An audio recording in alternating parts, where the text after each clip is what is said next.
በጣም ከባባድ ቻለንጆችን አሳልፈዋል። በዚያን ጊዜ ግን ነቢ ሰለላሁ ዐለይሂ ወሰለም ያ በርካታ የግድያ ሙከራ ሲደረግባቸው ጅሃድ አልታዘዙም ነበር። አርፈህ አስተምር ነበር የተባሉ። ፈዕፉ ዐንሁም ወስፋህ ይላል። ሙሐመድ ሆይ አሁን ጊዜው አይደለም የጅሃድ አትታዘዝም። ፈዕፉ ዐንሁም ወስፋህ ይቅር በላቸው እለፋቸው፣ ዝም ብለህ አስተምር። አለም ተረ ኢለ ለዚነ ቂለ ለሁም ኩፉ አይዲየኩም ወአቂሙ ሰላተ ወአቱ ዘካ፣ እጃችሁን አጠጥፋችሁ ሶላትን ስገዱ፣ ዘካን በአግባቡ ስጡ፣ ትእዛዛቶችን ፈጽሙ እንጂ በፍጹም እንዳትዋጉ ብሎ አላህ ቃል በቃል ከልክሏቸው ነበር።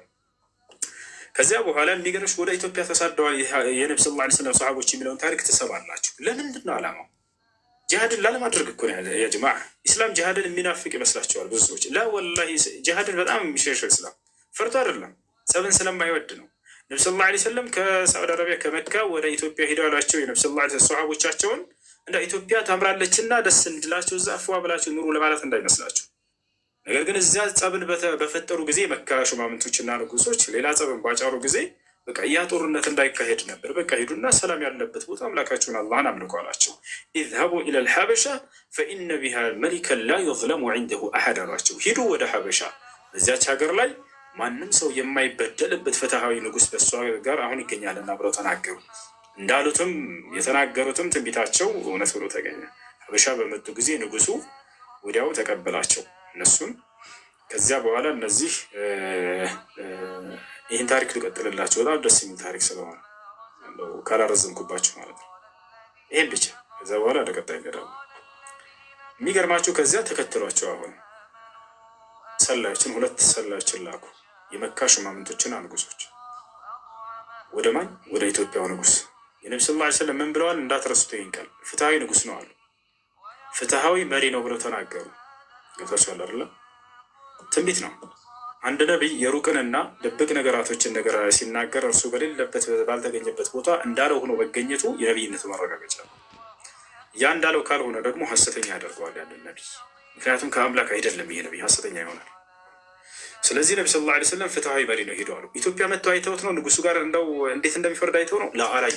እዚያው ባሉበት ሆኖ ነው የተናገሩት። ሰሃቦች ግን የእርሳቸው ቃል እውነት እንደሆነ ስለሚያውቁ ቀጥታ ሄዱ፣ ወደ ኢትዮጵያ መጡ።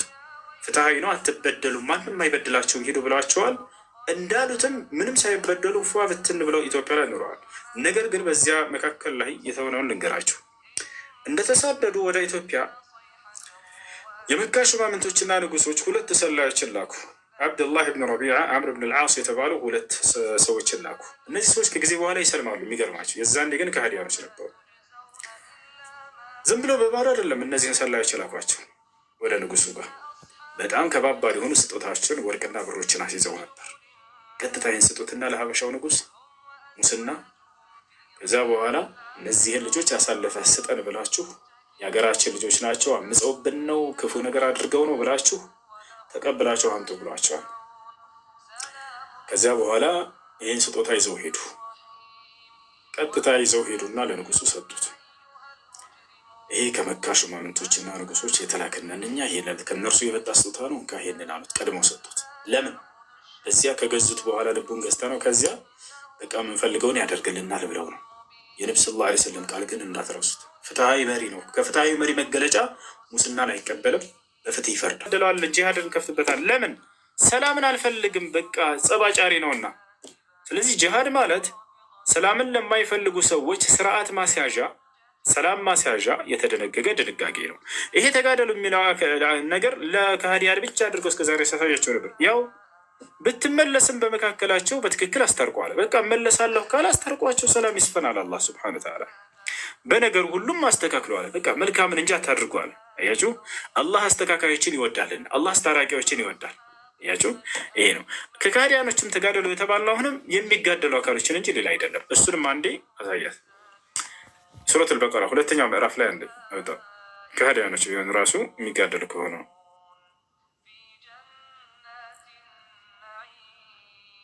ሱረቱል በቀራ 190 ላይ አውጣ። 190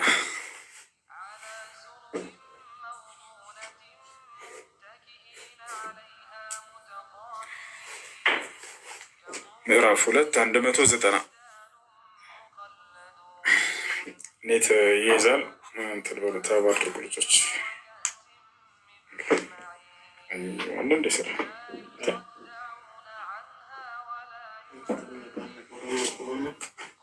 ያው እና 190 ይታይሻል። ማንን ከሃዲ መዋጋት እንዳለብን እነዚያንም የሚጋደሏችሁን ከሃዲዎች አለ። በአላህ መንገድ ተጋደለው አለ። ይሽ የምንጋደለው ምንድን ነው? ተጋዳይ የሆነ ሰላማዊ ከሆነስ ጫፉን መንካት አይቻልም። ጫፉን መንካት አይቻልም። ይህን ይመስላል የሚለው በደንብ የገባሽ ይመስለኛል።